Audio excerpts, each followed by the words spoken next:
দেশে ফিরে আপনি এমন একটা ল্যাব করলেন যেটাও আসলে এর আগে কেউ করেনি। রাইট। আমার দেশে আসার শুধু দেশকে হেল্প করা তা না, আমরা যখন বুয়েটে পড়াশোনা করি এবং শিক্ষক হই, তখন ল্যাবগুলি ছিল ওল্ড জেনারেশনের।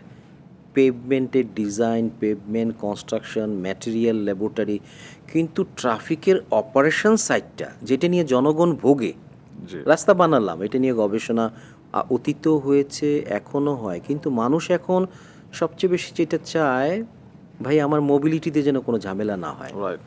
অপারেশনে যেন আমি একটু কমফোর্ট পাই, সেই ব্যবস্থাটা করো। তখনই চলে আসে এই সিগন্যাল অথবা ট্রাফিক ম্যানেজমেন্ট। আমি প্রথম এই যাই ট্রাফিক ইঞ্জিনিয়ারিংয়ে, যাকে বলা হয় রাস্তার ডাক্তার। হ্যাঁ। মানুষের যেমন ডিস্ট্রেস হলে, অসুস্থ হলে ডাক্তারের কাছে যায়, ডায়াগনোসিস প্রগনোসিস করে সে আইডেন্টিফাই করে রুট কজটা কি, তারপরে মেডিসিন দিয়ে ট্রিট করে। রাস্তার মধ্যেও কিন্তু কিছু ডিস্ট্রেস হয়, কনজেশন হয়, পলিউশন হয়, অ্যাক্সিডেন্ট হয়, তো হোয়াট টু ডু, কার কাছে যাব?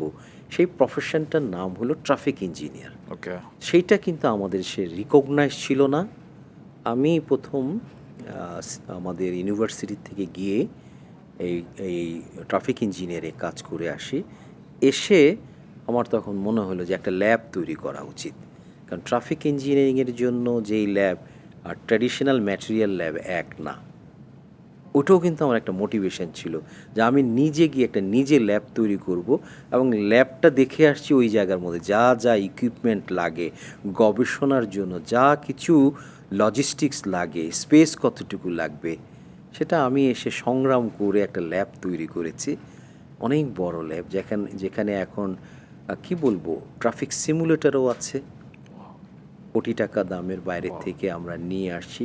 তাতে হয় কি, অপারেশন সাইটটার গবেষণা করার জন্য যেই ল্যাবরেটরি দরকার, সেটার একটা কি বলবো, ইনফ্রাস্ট্রাকচার হয়ে যাওয়াতে পরবর্তীতে যেই স্টুডেন্টরা মাস্টার্স ডিগ্রি করে, পিএইচডি ডিগ্রি করে, তারা কিন্তু এখন অপারেশনাল সাইটটার মধ্যেই বেশি কাজ করে